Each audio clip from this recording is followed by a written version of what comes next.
श्री शिवाय नमस्तुभयम। दोस्तों, जैसा कि आप सभी लोग जानते हैं कि 20 जनवरी 2026 यानी मंगलवार को पड़ रही है माघ महीने की शुक्ल पक्ष द्वितीया तिथि। और दोस्तों, यह वह तिथि है जो माघ महीने में पड़ने वाली सबसे बड़ी तिथि है, क्योंकि यह मंगलवार के दिन पड़ रही है।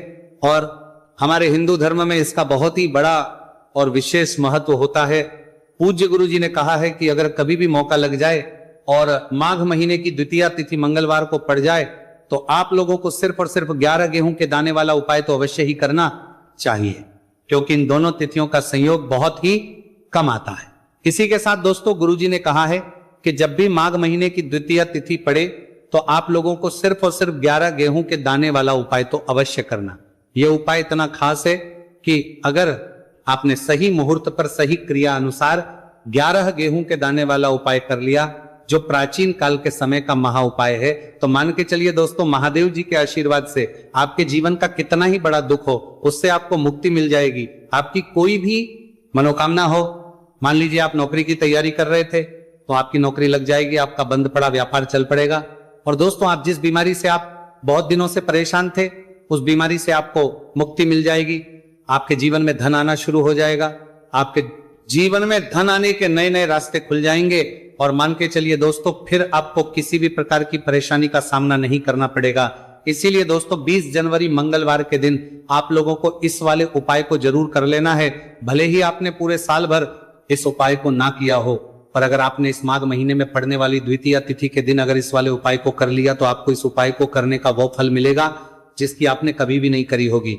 इसीलिए आप लोग इस गेहूं वाले उपाय को एक बार जरूर कर लेना, ताकि आप लोगों के हाथ से यह मौका ना जा सके और आपको इस उपाय को करने का फल मिल सके। दोस्तों, यह उपाय पंडित जी ने अपनी अभी की ही शिव महापुराण की कथा में बताया है, जो इस उपाय को आज हम आपको बहुत अच्छे से समझाने वाले हैं। इस वीडियो को देखने के बाद इस उपाय को समझने के लिए आपको कोई और वीडियो को देखने की जरूरत नहीं पड़ेगी। तो दोस्तों, इस उपाय को आपको कैसे करना है, कब करना है, कहां पर करना, और उपाय को करते समय आपको किन किन गलतियों को नहीं करना है और आपको किन किन बातों का ध्यान रखना है, ये सारी जानकारी हम आपको इस वीडियो में देंगे। तो चलिए भक्तों, उपायों को शुरू करते हैं। अगर आप भी चाहते हैं कि महादेव जी का आशीर्वाद आप पर सदैव बना रहे तो वीडियो को लाइक करें, चैनल को सब्सक्राइब करें और कमेंट बॉक्स में हर हर महादेव जरूर लिखें। और अपने फायदे के लिए, गरीबी दूर करने के लिए इस वीडियो को पूरा देख कर जाना। यदि आज आपने वीडियो को बीच बीच में से देखा, काट काट कर देखा, तो जीवन में आपको कभी सफलता हासिल भी नहीं होगी। दोस्तों, ये 20 जनवरी मंगलवार द्वितीया तिथि का दिन ये इतना खास होता है, इतना महत्वपूर्ण होता है। देखा गया है कभी कभी बड़े बड़े पूजा पाठ अनुष्ठान से जो मनोकामना पूर्ण नहीं होते, वह 20 जनवरी मंगलवार के दिन एक छोटे से उपाय करने से ही आपकी मनोकामना पूर्ण हो जाती है। अब हम समझते हैं इस वाले उपाय को हमें करना किस समय है। इस 11 गेहूं के दाने वाले उपाय को हमें माघ महीने के मंगलवार के दिन करना किस समय है। तो देखिए, इस उपाय को करने का जो समय है वो सुबह का समय है और शाम का समय है। अब देखिए, यहां पर हम मुख्य रूप से सुबह का समय नहीं बोलेंगे, क्योंकि 20 जनवरी मंगलवार द्वितीया तिथि का दिन है और इस दिन प्रदोष काल के समय का बहुत महत्व होता है। बाकी अगर सुबह के समय भी करेंगे तो भी अच्छा होगा, उसमें कोई भी दिक्कत वाली बात नहीं है। तो चलिए जानते हैं इस विशेष उपाय के बारे में। लेकिन उससे पहले एक प्रार्थना, अगर आप इस चैनल पर नए हैं तो आप इस वीडियो को लाइक करें, चैनल को सब्सक्राइब करें और कमेंट बॉक्स में आप अपनी राशि या अपना नाम जरूर डाल दें, क्योंकि हम राशि से भाग्य भी बताते हैं और भाग्य में चल रही परेशानियों को दूर करने के लिए वो आसान से आसान उपाय भी बताते हैं। तो चलिए अब हम अपने सबसे पहले उपाय की बात कर लेते हैं। देखो, गुरुजी ने कहा है कि अगर मंगलवार के दिन द्वितीया तिथि पड़ जाए तो इस दिन आपको 11 गेहूं के दाने वाला उपाय तो अवश्य ही करना चाहिए। देखो, ये उपाय यदि आपके जीवन में कर्जा बहुत अधिक है, आपके जीवन में संकट बहुत अधिक रहते हैं, आपके ऊपर बहुत अधिक विपदा आ रही है, बार बार आपको अपने व्यापार में और अपने धन में हानि देखने को मिल रही है, कि आपको प्रत्येक कार्य में हानि हो रही है, तो आपको यह उपाय करना चाहिए। देखिए, इस उपाय के लिए आपको 11 गेहूं के दाने आपको लेने हैं। ठीक है, 11 दाने लेने के बाद में आपको जरूरत होगी चावल के दानों की। 11 चावल के दाने और 11 गेहूं के दाने और चावल के दाने खंडित नहीं होने चाहिए। अब आप कहोगे भैया गेहूं कहां से लेने हैं। देखो, आपको किसी भी किराना स्टोर पर गेहूं के दाने आपको आसानी से मिल जाएंगे, जाकर ले लेना। ठीक है ना। 11 गेहूं 11 चावल के दाने लेने हैं। साथ ही साथ आपको एक तांबे का लोटा है और उस तांबे के लोटे में आपको जल भरना है। जल आपका खुद के घर का होना चाहिए, मंदिर का नहीं होगा। अब आप ये सब सामग्री लेकर पहुंच जाओगे महादेव के शिवलिंग के पास में।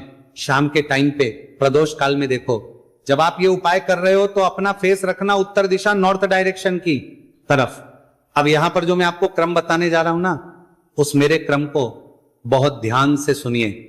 महादेव को अगर कोई सबसे प्रिय है ना, तो उनकी सबसे छोटी पुत्री जिनका नाम है माता अशोक सुंदरी, जो आपके पास में चावल 11 दाने हैं ना, उन चावल के 11 दानों को माता अशोक सुंदरी के स्थान पर आपको अपना नाम और गोत्र बोलते हुए समर्पित कर देने, है ना।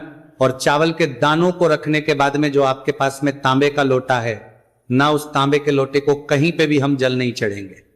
सिर्फ और सिर्फ माता पार्वती का जो हस्तकमल आपको दिख रहा है, यहीं पे गोल गोल आपको समर्पित करना है, उसी जल को, और कहीं नहीं। ना तो माता अशोक सुंदरी के स्थान पर, ना तो शिवलिंग के ऊपर, सिर्फ आपको यहाँ पे गोल गोल जलाधारी पर आपको उस जल को समर्पित करना है।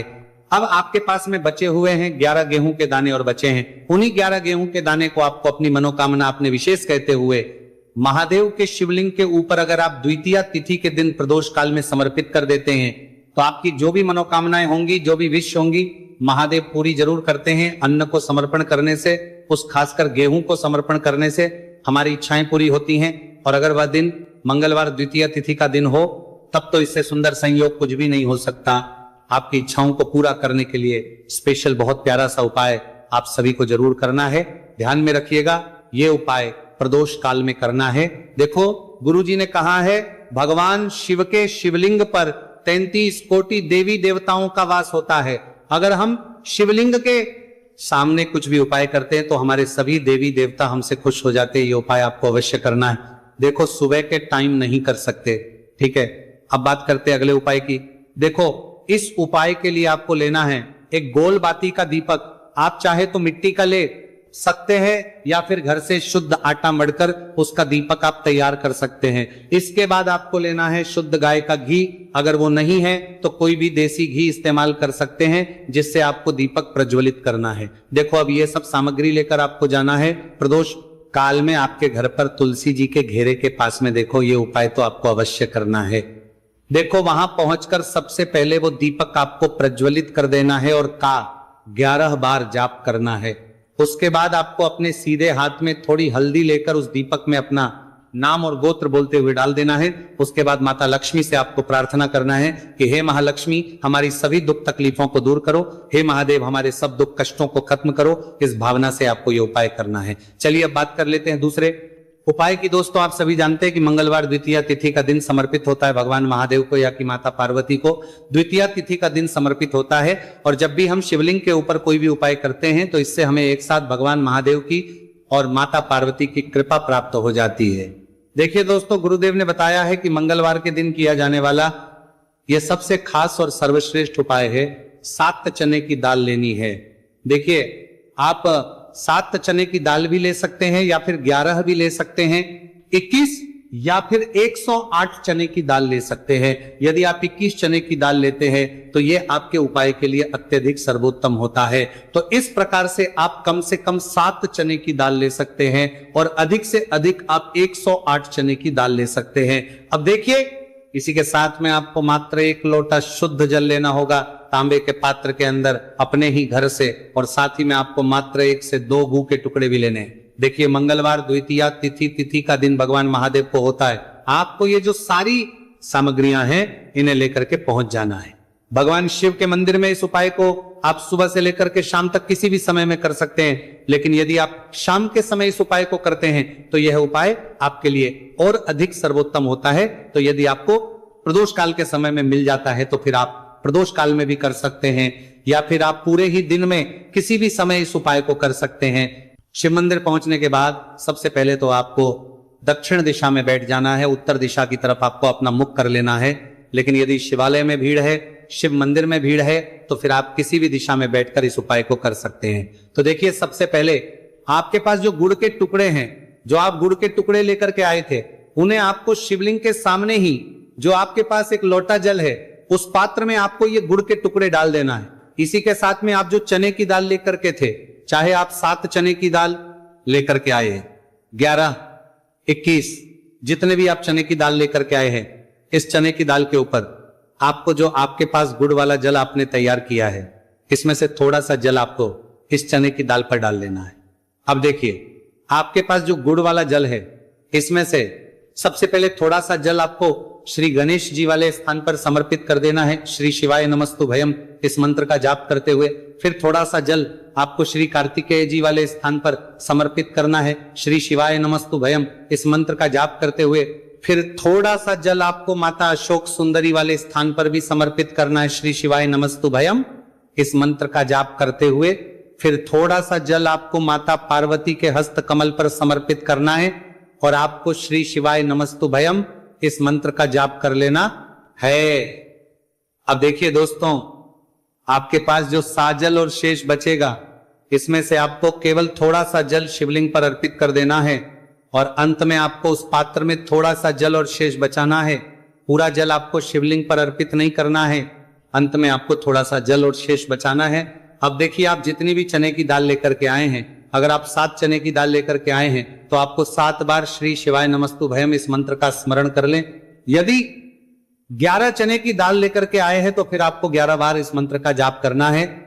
जितनी भी चने की दाल लेकर के आए हैं उतनी बार आपको श्री शिवाय नमस्तुभयम इस मंत्र का जाप करना है और फिर आपको ये जो चने की दाल है इसे शिवलिंग के ऊपर ही समर्पित कर देनी है। लेकिन आपको ये चने की दाल बृहस्पतेश्वर महादेव का स्मरण करते हुए ही शिवलिंग पर अर्पित कर देनी है और आपको अपनी मनोकामना को भी बोल देनी है। आप जो भी मनोकामना है, चाहे वो धन प्राप्ति को लेकर हो, नौकरी से संबंधित हो, विवाह से संबंधित हो, या फिर आपके मकान जमीन जायदाद से संबंधित हो, चाहे ग्राहक क्लेश से संबंधित हो, या फिर किसी भी प्रकार की जो मनोकामना है, उसे आपको बृहस्पतेश्वर महादेव से परिपूर्ण करने की प्रार्थना कर लेनी है। और इसके बाद आपके पास जो पात्र के अंदर थोड़ा सा से जल और बचा हुआ था, इसे भी आपको धीरे धीरे भगवान शिव की परि अर्पित कर देना होगा। श्री शिवाय नमस्तुभयम इस मंत्र का जाप करते हुए पूज्य गुरु जी कहते हैं कि माघ महीने का मंगलवार द्वितीय तिथि को जो भी व्यक्ति इस प्रकार से ये चमत्कारिक उपाय कर लेता है तो उसकी जो मनोकामना है वह भगवान लक्ष्मी नारायण की कृपा से तथा महादेव की कृपा से बहुत ही जल्द परिपूर्ण हो जाती है। बात करते हैं अगले उपाय की। देखो, इस उपाय के लिए आपको मात्र 2 लौंग लेनी होगी, या कि आपको लौंग का जोड़ा लेना है। 2 फूल वाली आपको लौंग लेनी है। लौंग का जोड़ा कहीं से भी खंडित नहीं होना चाहिए, इस बात का ध्यान रखें। इसी के साथ में आपको लेना होगा लाल चंदन का पाउडर। देखिए, यदि आपके पास लाल चंदन की लकड़ी है तो उसे घिसकर भी आप चंदन के रूप में प्रयोग कर सकते हैं। यदि पाउडर है तो उसका भी आप अपने उपाय के लिए प्रयोग कर सकते हैं। देखिए, चंदन जो है वो तेज का प्रतीक माना गया है और साथ ही साथ जीवन के अंधकार को दूर करने का प्रतीक माना गया है। अब इसी के साथ में आपको मात्र एक तांबे के पात्र के अंदर शुद्ध जल लेना होगा अपने घर से। अब दोस्तों, ये तीनों सामग्री लेकर के सीधे आपको पहुंच जाना होगा भगवान शिव के मंदिर में। देखिए, इसी के साथ में आपको एक गोलबाती का दीपक भी लेना होगा। दीपक आप मिट्टी का भी ले सकते हैं, शुद्ध आटा मढ़कर उसका भी तैयार कर सकते हैं, और दीपक में आप शुद्ध घी का प्रयोग करना है। लेकिन जैसे ही आप इन सभी सामग्रियों को मंदिर में लेकर के पहुंचेंगे, मंदिर में जैसे ही आप चौखट के वहां पर पहुंचेंगे तो मंदिर की चौखट के सीधे तरफ आप जो अपने साथ एक गोलबाती का दीपक लेकर के आए हैं उसे आपको सबसे पहले तो प्रज्वलित कर देना है। यानी कि जैसे ही आप मंदिर की चौखट के वहां पर प्रवेश करते हैं तो उसके सीधे तरफ आपको ये गोलबाती का दीपक प्रज्वलित कर देना है। अब देखिए, जैसे ही ये दीपक प्रज्वलित करेंगे तो आपकी जो भी मनोकामना है उससे आपको बोल देना है। आप इस दीपक को इस प्रकार से प्रज्वलित करने के बाद इन सभी सामग्रियों को शिवलिंग के पास में लेकर पहुंच जाना है। अब देखिए दोस्तों, आपके पास जो एक तांबे के पात्र के अंदर शुद्ध जल है उसमें से आपको केवल आधा लोटा जल ही भगवान शिव के शिवलिंग पर अर्पित करना है। आधा लोटा जल आपको उसी पत्र के अंदर बचा लेना है। अब दोस्तों, पास जो 2 लौंग है यानी कि लौंग का जोड़ा है उससे आपको अपना नाम और अपने गोत्र को बोलते हुए आपकी जो भी समस्या चल रही है, आपके जीवन में जो भी परेशानी उत्पन्न हो रही है उन्हें आपको बोल देना है। और ये जो लौंग का जोड़ा है इसे आपको भगवान शिव के शिवलिंग पर अर्पित कर देना है। जैसे आप ये 2 लौंग शिवलिंग पर चढ़ाएंगे तो अपना हाथ जो है वहां पर आपको रखना है और महादेव से आपको करनी है कि मेरे जीवन की ये जो परेशानियां हैं ये सभी दूर हो जाए। यानी कि आपके जीवन में धन की संबंधित परेशानी चल रही है, कर्ज की समस्या चल रही है, बच्चों का पढ़ाई लिखाई में मन नहीं लग पा रहा है, घर के जो आर्थिक संकट है वह सभी दूर हो, व्यापार आपका ढंग से नहीं चल पा रहा है, घर में रोग की स्थिति बनी हुई है, यानी कि जिस भी प्रकार की आपकी समस्याएं हैं उसे आपको बोल देना है और महादेव से इन सभी समस्याओं को दूर करने के लिए आपको प्रार्थना कर लेनी है। अब देखिए दोस्तों, आपने जो 2 लौंग शिवलिंग पर समर्पित की थी उससे आपको वहां से उठा लेना है और इन दोनों लौंग को आपको शिवलिंग से उठा करके सीधे उससे जल के पात्र के अंदर डाल देना है। यानी कि अपने आधा लोटा जल और बचाया हुआ था उसी के अंदर आपको ये 2 लौंग डाल देनी है और साथ में आप जो लाल चंदन ले आए थे उस लाल चंदन को भी आपको उसी पात्र के अंदर डाल देना है। यानी कि आधा लोटा जल और बचा हुआ है तो उसी आधे लोटे जल के अंदर आपको ये लाल चंदन भी डाल देना है। अब देखिए, इस आधे लोटे जल में है जिसमें अपने 2 लौंग डाली है, लाल चंदन डाला है, उसे सीधे लेकर के आपको पहुंचना है बेलपत्र के वृक्ष के। वहां पर देखिए बेलपत्र का वृक्ष यदि आपके घर पर है तो वहां पर आपको आ जाना है, आपके घर के पास कहीं भी है तो वहां पर आपको पहुंच जाना है और उसके बाद आपका जो मुख है वह दिशा की ओर होना चाहिए और उसके बाद